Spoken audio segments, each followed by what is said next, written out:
नमस्कार मित्रों। आज का हमारा टॉपिक है कक्षा 10वीं का 9वां पाठ जो है कुत्ते की सीख, जो कि क्या है, वो एक कथा काव्य है। यानी कि काव्य तो है ही, पर उसे कथा है उसको काव्य बनाया गया है। तो सबसे पहले हम शुरुआत करें रामधारी सिंह दिनकर, जो कि उनके कवि है, उनका परिचय लेते। दिनकर, जो कि दिनकर वो उनका उपनाम है। जन्म सन 1908, निधन 1974। कहाँ पर उनका जन्म? बिहार के मुंगेर जिले के सिमरिया नामक गांव में उनका जन्म हुआ था। और उसी के ही साथ अब उनकी विशेषता देखें तो शिक्षा जगत के आचार्य के रूप में, एक उपनिदेशक के रूप में, कॉलेज विभाग के अध्यक्ष के रूप में, विश्वविद्यालय के कुलपति, इनकी कई सारी यात्राएं हैं उन्होंने सफलता से की हुई है। इसके अलावा राज्यसभा के सदस्य भी रहे हैं। कविताओं में देखें तो राष्ट्र प्रेम, मानव प्रेम उनका परिचय देती हुई उनकी कविताएं हैं। गांधी विचारधारा से प्रभावित थे।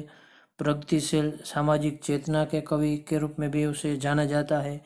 और इसके अलावा उनके रचनाओं में उर्वशी नामक रचना के लिए ज्ञानपीठ पुरस्कार है, उनसे भी उसे सम्मानित किया गया है। और उनकी मुख्य रचनाओं में देखें तो कौन सी रही है? काव्यों में देखें तो रेणुका का रसवंती उनके मुख्य काव्य संग्रह है। फिर प्रबंध काव्य में देखें तो कुरुक्षेत्र, रश्मिरथी, उर्वशी। ये हालांकि प्रबंध काव्य के क्षेत्र में उन्होंने विशेष रूप से सिद्धि है वो हासिल की हुई है। इसके अलावा अर्धनारीश्वर, मिट्टी की ओर, तो रेती के फूल जैसे उनके चिंतनात्मक निबंध है वो भी प्रचलित है। और संस्कृति के 4 अध्याय उनकी रचना है, उनमें से मुख्य गद्य रचना है।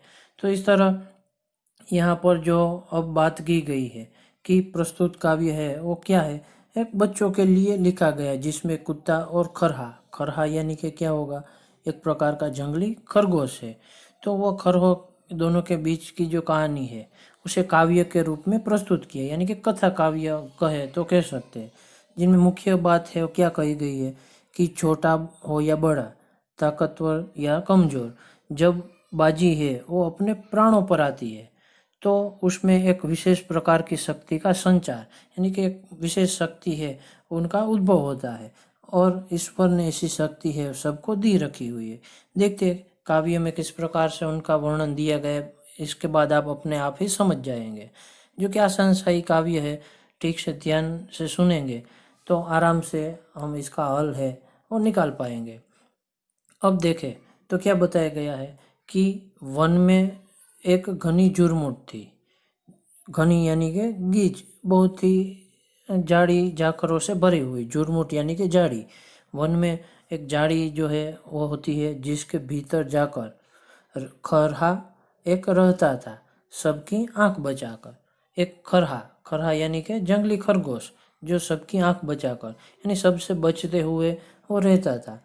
कैसे? फुदक फुदक फुगनिया घास की चुन चुन कर खाता था। फुदक फुदक यानी कि अपने छोटे छोटे पैरों को लेकर उससे वो उछल कूद करता रहता था। और फुगनिया, घास की फुगनिया यानी कि नए निकले हुए जो कोमल कोमल पत्ते होते हैं वो फुगनिया कही जाती है। तो घास की कोमल फुगनिया को चुन चुन कर वो खाता रहता था और देख दूर से लोगों को जुरमुट में छिप जाता था, कि लोगों उसको या तो दूसरे जानवरों को दूर से आते हुए देखकर वो जुरमुट में झाड़ियों में छिपा रहता था। पर एक रोज आया उस वन में कुत्ता, एक शिकारी कुत्ता है, वो एक दिन उस वन में आता है। लगा छानने सूंघ सूंघ कर वन की झाड़ी झाड़ी, कि वो छानने लगा, यानी कि छानबीन गोद शोधते हुए, ठिकाना लगाते हुए वन की झाड़ी झाड़ी में है वो सूंघ सूंघ कर आता है। आखिर वह जुरमुट भी आई जो खरहे का घर थी। और अंत में जो खरहा रहता था उस झाड़ी तक वो शिकारी कुत्ता है वो पहुंचता है। मगर खैर उस बेचारे की लंबी अभी उम्र थी, पर अभी उनकी उम्र पूरी नहीं हुई थी, यानी कि वो बच जाएगा, वो भी देखेंगे, जिनके कारण है वो वहाँ से आगे निकल जाता है। इसके बाद देखें तो कुत्ते की जो लगी सांस खरहा सोते से जागा, कि जैसे ही कुत्ता उधर आते हुए उसे सांस में आया, यानी कि सूंघने में पता लगा, तो खरहा सोते हुए से जाग जाता है। देख पीठ पर खड़ा काल को जान लिए वो भागा, कि अपने पीठ पर यानी अपनी नज़दीक पर काल काल यानी कि मृत्यु है, यानी कि शिकारी कुत्ता है, उसे जैसे ही उन्होंने देख लिया तो जान लेकर अपनी जान बचाने के लिए वहाँ से भाग निकलता है। झपटा पंजा तान मगर खरहे को पकड़ न पाकर पीछे पीछे दौड़ पड़ा कुत्ता भी जोर लगाकर। तो क्या हुआ कि जैसे ही खरहा है वहाँ से भागने लगा, कुत्ते ने भी पंजा है वो झपटा, पर खरहे को वो न पकड़ पाया और इसके बाद वो पीछे पीछे अपने जोर लगाकर है वो चल निकलता है, वो दौड़ने लगते हैं दोनों। 4 मिनट तक खुले खेत में रही दौड़ यह जारी, इतने में आ गई सामने घनी कंटीली जारी। कि खरहा आगे भाग रहा था और कुत्ता है उनके पीछे पीछे भाग रहा था। यह दौड़ है वो 4 मिनट तक कहाँ पर, एक खुले खेत में है वो चलती रहती है और इतने में तो घनी कंटीली जाड़ी यानी कि कांटों से भरी हुई गीच जाड़ी जो है वो आ जाती है, जिनके कारण खरहा है वहाँ छिप जाता है। भरकर एक छलांग छिप खरहा बीहड़ वन में, इधर उधर कुछ सूंघ फिरा कुत्ता निराश हो मन में।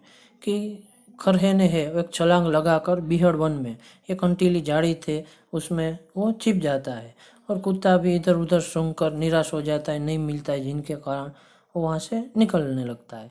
एक लोमड़ी देख रही थी यह सब खड़ी किनारे, कुत्ते से बोली मामा तुम हो खरहे से हारे।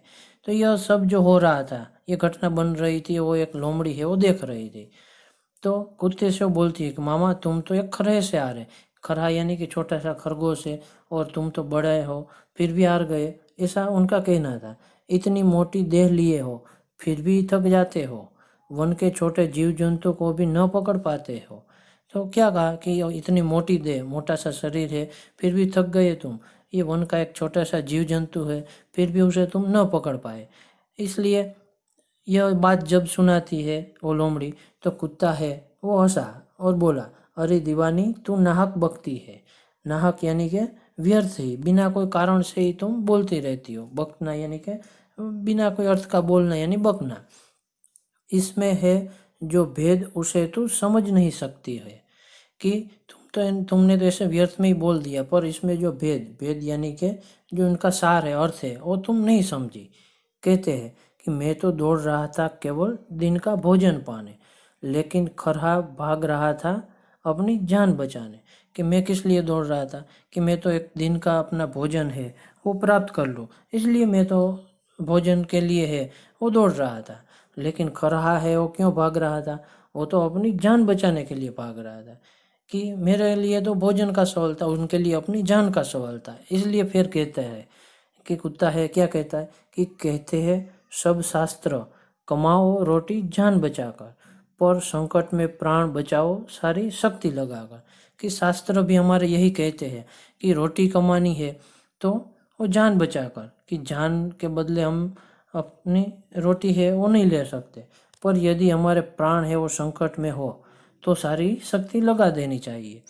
यानी कि भोजन के पीछे हमारे जान को खतरे में नहीं डालनी है, पर यदि जान खतरे में हो तो सारी शक्ति लगाकर हम है और निकल जाना चाहते हैं। तो यही मुख्य बात है, उसे लेकर जो हमने देखा था मुख्य यहाँ पर कहना चाहते हैं कि यदि हमारे जान की बाजी हो, जब हम अपने प्राणों पर आ जाते हैं तब हमारे अंदर एक विशेष रूप से शक्ति निकलती है जो ईश्वर ने सबको दी है। और इसी तरह खरहा है वो भी कुत्ते से यह बच निकलता, यही कारण था जिनके कारण वो बचता है। तो देखते हैं इसके बाद यहाँ पर शब्दार्थ दिए गए हैं। इसके अलावा स्वाध्याय के ये प्रश्न देखें तो जिनमें मुख्य रूप से देखें तो क्या है, एक तो ये 3 MCQ दिए गए हैं। इसके अलावा एक एक वाक्य वाले ये 5 प्रश्न दिए गए हैं। ये जो है 5 प्रश्न, इसके बाद 2-3 वाक्य वाले 5 प्रश्न दिए गए हैं। इसके बाद देखें तो यह 4-5 वाक्य वाले 2 प्रश्न, यह एक आशय स्पष्ट भावार्थ है, पर्यायवाची है और विरुद्धार्थी शब्द है। वैसे आसान है सब कुछ। ये काव्य एक बार ध्यान से शब्द सब पढ़ लीजिए और फिर उनका उत्तर है वो आप होमवर्क के तौर पर लिख लीजिए। ठीक है, धन्यवाद।